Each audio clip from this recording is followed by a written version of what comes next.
Delighted to welcome Chairman Phil Norman to have a chat with us at the end of the season. Phil, it's been a topsy-turvy season, but ended on a positive note. Your thoughts on the 24-25 campaign as a whole? Well, I mean, I think generally we regard it as a success. I mean, mid-table probably, because of where we were when we kicked off the season, with a lot of players, established players leaving, and the management team leaving as well. I think it was always going to be a challenge to hit the ground running. And of course we didn't really do that, but I think at the end of the day a mid-table finish would probably be satisfactory. Topsy-turvy is definitely the word, isn't it? Because we get a run of 2 games and we win, and then we go flying up 6 or 7 places in the league, lose 2, and down we drop again that's right. The relegation zone. Was there any personal highlights over the campaign? Any matches that stood out? Or? Well, I think obviously we can't go past the last match for one of those, can we? Yeah. But a couple of other performances during the season. I think it was Worksop at home was a highlight early on. The game Worksop at home, because Worksop obviously would have found one of the fancied teams, and for us to get a performance and a result like that was a highlight as well. Yeah, those are the two for me, probably on the pitch anyway. The 2 games against Macclesfield, obviously they're streets ahead of everybody else, but we run them close. Do you think on 2 occasions? Did we work out we're only behind for about 3 minutes in the 2 games? So that's how close it was. And I think Macclesfield recognised that, to be fair. I mean, I think that's why they were so delighted. Didn't we all see how they celebrated when they got that last minute winner here? Because they knew that we'd given them a game, and similarly away as well. So I think they recognise us as a contender anyway. Any disappointments along the way? Well, I think there was. I mean, obviously we set off the season with high hopes. We had a new team in place in the dugout, and I think probably we expected. We may have moved on from there, but I think it's a disappointment really that it didn't work out in the end, I guess. And an FA Cup run, it's eluded us once more. That must have been a disappointment. We got 2 in the trophy this time, didn't we? Which is 1 more than we normally get. So, but it's bound to come. I mean, everybody's turn comes. But I mean, I'm bound to say this, but don't we get unlucky with some of the draws that we get in these competitions? I think the problem is it's these first couple of rounds. You're batting against your opponents that you play in your league, so you're on a similar level to start with, and we faced some tough ones, as you say. Well, Heaven was the example, that prime example, wasn't it? We played them one week. We played them on a bank holiday Monday, I think it was, wasn't we? We battled hard and we beat them, and of course they were completely fired up for the return game at the weekend, weren't they, for the FA Cup? And yeah, a good draw will come one day, I'm sure it will. What about attendances? You must be delighted with the turnstile response at Borough Park last few years, especially this year with as we say, things being a bit hit and miss on the pitch. Indifferent start, and the indifferent start but the attendance is particularly since I think the Macclesfield was a 900 plus gauge, wasn't it? Move on from then, what we average over 850 or pushing 900 since then, with from the Macclesfield game onwards. So I mean that's brilliant to where we've been, isn't it, over recent years. What would you say was the break-even figure? I mean, we averaged 780. What do you base your budget on over the season? Well, we always avoid that, but we can't really be looking on basing a budget higher than our average, can we? So I think we've been around the 750 mark-ish, haven't we, for the last 3 seasons now, which of course included a promotion season. So to get above that, to get above the promotion season, I think we've got to be delighted with that. But we need to be there for what a difference the last 2 games made with the 2,000 plus gates. Oh yeah, very much so. I know it's only 250, but it does make a difference, yeah. And the way I look at it, it's a younger support base now than it was a few years ago. I mean, there's quite a few of us in the old age pensioner bracket, but we're gradually seeing the youngsters coming through and wearing working shirts rather than those of a Premier League club. Well, I mean, absolutely, and that was part of our objective when we first took a look. I think one of the things we noticed more than anything as a new team coming onto the board, what we noticed was the age profile was continuing to increase, worryingly so, I guess, because it can only go one way then, can't, unless you do something about it. I think one of the turning points with that actually was the introduction of the season cards for the juniors. Yeah. Now, there were some questions about how can it benefit you letting kids in for free.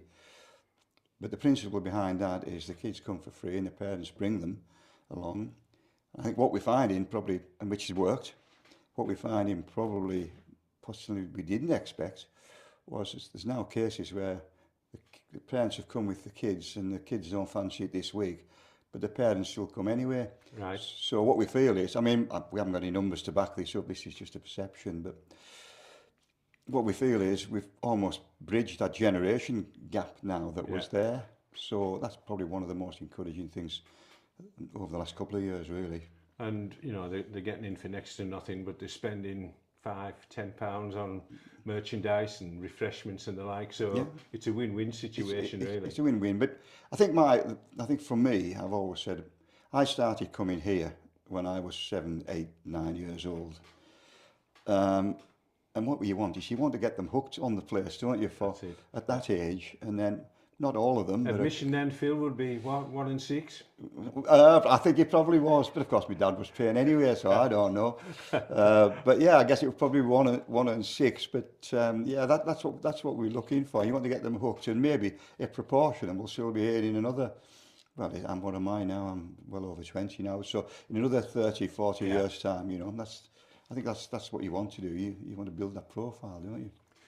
Can we touch on the managerial situation? It's a few decisions for the board to make.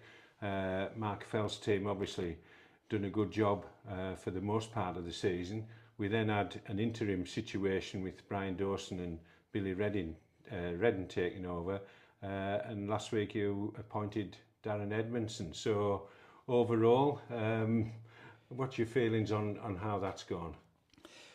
Well, Mark came in I suppose he had an advantage over some managers. He came in, had a couple of months before our previous manager Danny left, which means he had a chance to have a good look. I think what he did find is potentially it was more difficult to recruit than he thought it might be initially. And I think at one stage, I think we only had about 4 players actually signed up with about 6 weeks of the season to go, which is extremely difficult. On reflection, I think that Mark actually did a splendid job on recruitment, because I think the squad that we finished the season with is as good as we've had for a year or two, at the very least. That's my personal opinion. What didn't work probably at the end was we didn't think we were getting the performances out of the team that the team on the pitch was capable of. Now, it's impossible to say why that is. And we were concerned about relegation, and we just felt as though it was time to make a change, not only for the end of this season, but to give us the best chance to prepare for the next. So it was extremely difficult decision to make, and I think I probably mentioned in my programme notes on the day, probably the most difficult one we've had to make during the time we've been in here, which is, for myself personally, is about 5 years now. Extremely difficult. But we made that decision, and fortunately, it worked out. Finished on a positive note, 2 wins out of the last 3. And then you've brought Darren Edmondson back to the club. How did that come about? Well, what we did have a chance to do, we didn't have a manager in mind when we took the decision with Mark. We obviously fully expected, we hoped that Brian and Billy would pick up the reins for the last few games, which they did. As far as recruitment was concerned, we had a profile. We worked out a profile of certain boxes that any new manager would have to tick. And to be perfectly honest, Darren ticked more than anyone else that we thought was available. So quite straightforward from that process, really. Yeah. And budget-wise, will he be working with similar figures to the last regime?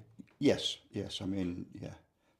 I think we have to. I mean, budgets are all important, aren't they? I mean, budgets are everything. So yes, he will be. Yeah.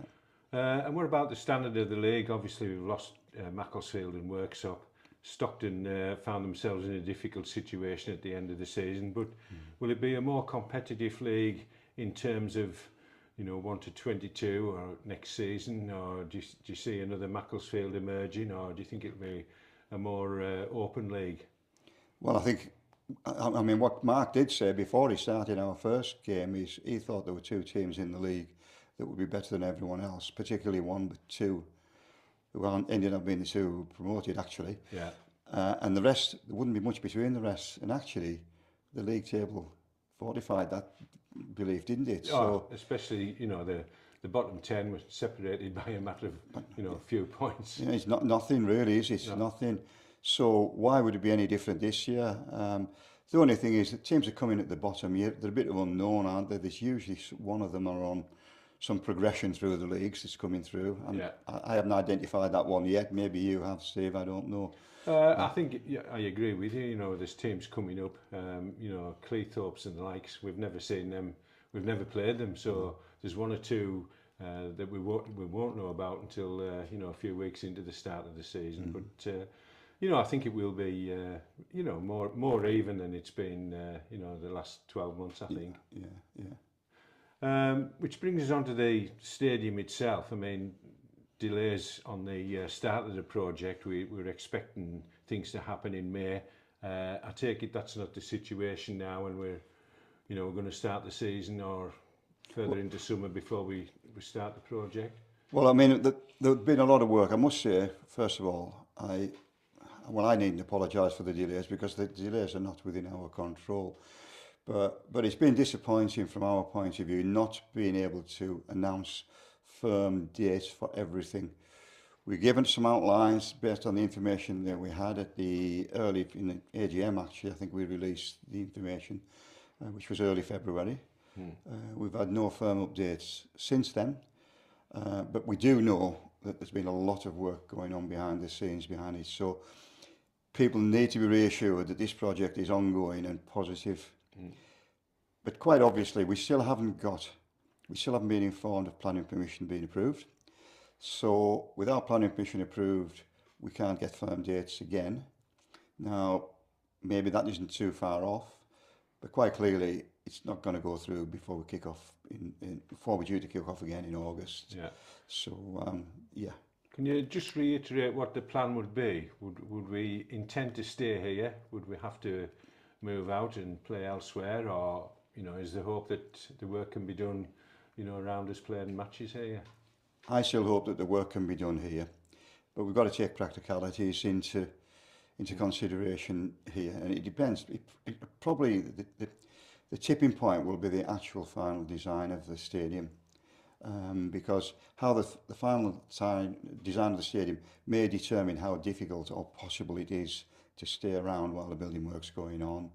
So I know that's not a direct answer, but what I will do is repeat what I said. If we could find a way of staying and working around the building work, that would be the preferred option. But it just may not be practical at the end of the day. Now, again, that's something that we really do need a final decision on time for that, because we've got work to do. If it means even if we stay in with work going on around us, there's a lot to sort out with the league and the authorities to do that. Yeah. And again, of course, it means that if we have to move somewhere to continue to play. It's mid-May and the season never ends for a director of the club, I would imagine. You're busy down at Borough Park with various tournaments. Will you get a couple of weeks off in June, perhaps? Well, I hope so. I mean, I think there is a perception that the final whistle goes on the 26th of April and that's it until August. Well, you know that as well as I do, Steve, that isn't the case. The work continues. It's just different work. That's all. So still a lot to do. We tick them off one by one, and then maybe that's probably the best time. Early June, you should have everything done by then. So maybe we should get a couple of weeks break, a couple of weeks off. It's probably a different. Probably a bit optimistic, but the workload will go down a bit. Phil, whether you're here or abroad, enjoy the summer, and we'll see you again in August. Thanks for the update. Thanks a lot, Steve. Thank you.